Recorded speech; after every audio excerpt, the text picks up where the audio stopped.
Hey beautiful people, it's Keith here from Impermanent. Today is January 28th, 2022, and in this video we'll be going over the impermanent loss calculator that we recently created that is now on our website, performante.ca. If this is your first time watching, my name is Keith and I'd love to welcome you to Performante community culture.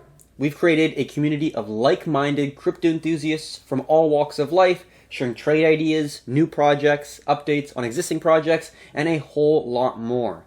Discord is our home, so if you're interested in crypto, it's definitely the place to be. We also created a social token called PCC along the journey, and you can earn it for free right from our Discord. Digital assets and a great community, link is in our bio.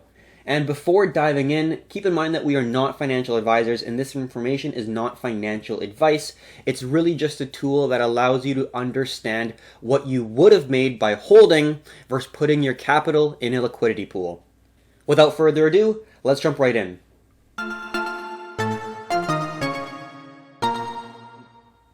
There are a couple of ways to find this tool. The first one would just be to go to performante.ca and it would be under the data and analytics section. We see other tools available and it would be this permanent loss calculator here. This page is also the link that is posted on all our social media channels. This would be like Twitter, TikTok, Instagram, and you can also find the impermanent loss calculator at the bottom link here. Also on this page, we do have the PCC Discord link there, so if you haven't joined our Discord already, you can do so by clicking this link here. Now onto the tool, we'll be going over the 4 different columns in the 2 sections. The first section is the entry liquidity pool info, where you have 2 different columns, and then you have the current liquidity pool info, and you also have 2 columns there. So we'll first be going over the first column here on the first section. This is the assets in the liquidity pool. Right now, this tool only allows for 2 assets in a liquidity pool, although in DeFi you can see 3 or 4 or more. So we will be incorporating more tools like this where you're able to add more assets than just 2. But you're going to be adding these 2 assets here for this first tool. The next part is the initial price of the 2 assets. So in this example here, which is just the placeholder, AVAX is the first asset and Joe is the second asset. And the initial price of AVAX in this example is $80 and the initial price of Joe in this example is 2, and this is based in USD. This is going to be the quantity or the number of coins or tokens that is entering the liquidity pool. So in this example, you have the price of $80 in AVAX and you are adding a quantity of 5 AVAX into the liquidity pool. And it's the same thing for Joe. You have 200 Joe entering the liquidity pool.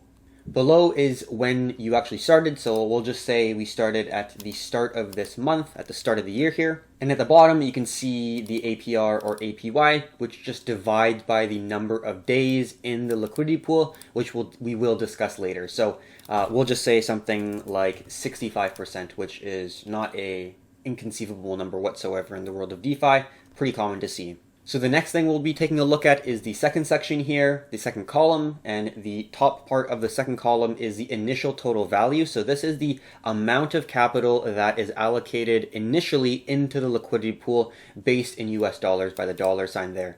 So in this example, we have 5 AVAX worth $80 each, and we have 200 Joe at $2 each. So that would be $400 for each asset. You add the $400 together and that gives you an $800 initial total value. This part here is so you're able to get the 2 assets to be the same value. So we can see the liquidity pool needs a 50-50 split in liquidity. So this means the value of the AVAX that you're inputting into the liquidity pool needs to be the same as the amount of Joe that you have, and this tool allows you to do that. While we're here, just going to quickly go over an example of how you can use this very easily if you are pairing with a stable. If you are pairing with another risk-on asset that is volatile, it's going to be a little bit more challenging, but let's say you are pairing AVAX with, instead of Joe, you are pairing it with MIM, Magic Internet Money. You could very easily put, let's say, the amount of capital you want to allocate and divide by 2. So if I wanted to allocate 5K, I would put in 2,500. We're going to be putting 2,500 here. And then we'll be putting 1 in here.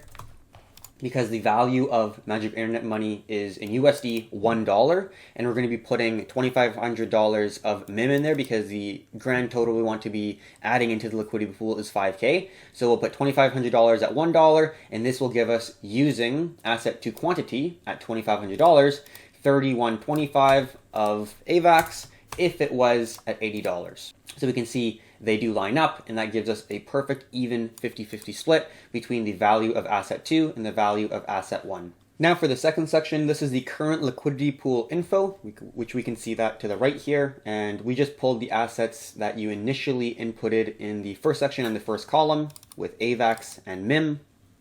The second area here with the white boxes show where the current price of assets need to be inputted. So this is this area here where we showed the price of assets in USD. This is what it was initially at when you enter the liquidity pool, and this is what the current price is right now. So this is a kind of comparable kind of move to the downside that AVAX had, where you had the price of AVAX being $80, let's say at January 1st, 2022. I don't know if it was, but in this example, let's say it was at a higher point earlier on in the year, and now AVAX is at $65, so it has dropped a significant amount. And then we can see the current quantity of assets has changed as well, because at the initial quantity we added in 31.25 AVAX, but we now have 34.67, and we have less MIM relative to what we initially put in. And this is where the impermanent loss comes in, because if you were to just hold, the amount of assets that you have would be different, and that's where the if held value, which we'll get into next, comes into play. The last thing that we'll take a look at is the current date on column 3. We can add whatever date we'd like, and we can even project in the future. Like for this example, instead of the 28th, which is today, we can go into February 28th instead, and that's going to project from January 1st to February 28th of this year. The final column, which is our fourth column, starts off with the total value before interest. So this is the value of the liquidity pool tokens, or LP tokens, that you have, that you got from initially putting in your 80 AVAX or your 31.25 AVAX and your 2500 MIM. So initially it was at 5,000, and the current value of them is $4,500, let's say, without counting for interest just yet. If you were to hold AVAX and MIM, 31.25 AVAX and 2500 MIM, instead of entering the opportunity of this liquidity pool, then you would be at $4,531. So you are up a little bit, around $24, and that is the impermanent loss that is calculated using this tool. Is if you were to hold just AVAX and MIM without actually entering the liquidity pool, you would be $24 higher, not counting interest. Obviously, you are entering liquidity pools and farming to gain interest and yield, so we will obviously calculate that here, but that is the impermanent loss that people are talking about, is the lost value from not holding relative to putting your assets in a liquidity pool. After the impermanent loss without interest information, we have the number of days in the liquidity pool. And in this example, we have 58 days. We can set it to whatever we'd like. If we change it, we can see that both the number of days in the liquidity pool as well as the profit and loss with interest changes, because we are calculating the profit and loss with interest from the number of days that you are in the APY or APR. Also, this is not accounting for any deposit fees that may be present, so definitely you do have to read the smart contract before jumping into a liquidity pool. But we can see the profit and loss with interest in this example. If we were to go to the full February 28th, number of total days in the LP is 58, and the profit and loss, although you didn't make it to the initial value, which is $5,000, it is pretty close, because in permanent loss without interest, you're down a pretty significant amount because of the depreciation of the AVAX from $80 to $65. But accounting for the interest, we see that the profit in USD generated from entering the liquidity pool at 65% was $441.20, which is a percentage net profit of 10% in the 2-month span. So you're making 5% each month, which is quite substantial. And if you add the profit with the total value before the interest, you can see that it's not quite at 5 grand, but it is very close. So you're really able to close the gap. And if the value of AVAX does move back up to 80, there would be absolutely no impermanent loss whatsoever. So if we go like that, if it jumps back up to 80, there would be no impermanent loss. And now you've just made a lot more profit because you're able to generate utilizing the farm without having impermanent loss whatsoever. So that's the real benefit of being able to be in a liquidity pool, is you're able to generate assets completely passively, and this is a tool that allows you to see the potential impermanent loss when you are farming very volatile assets. Now we're going to go over a couple examples. The first decentralized exchange that we're going to be looking at is called SpookySwap. There is a bunch of options on here, like FTM Smell, it's probably a pretty decent one, 115%, that's pretty solid. We're just going to take a look at this first example, USDC FTM. So the first one is USDC, and then the second asset is FTM.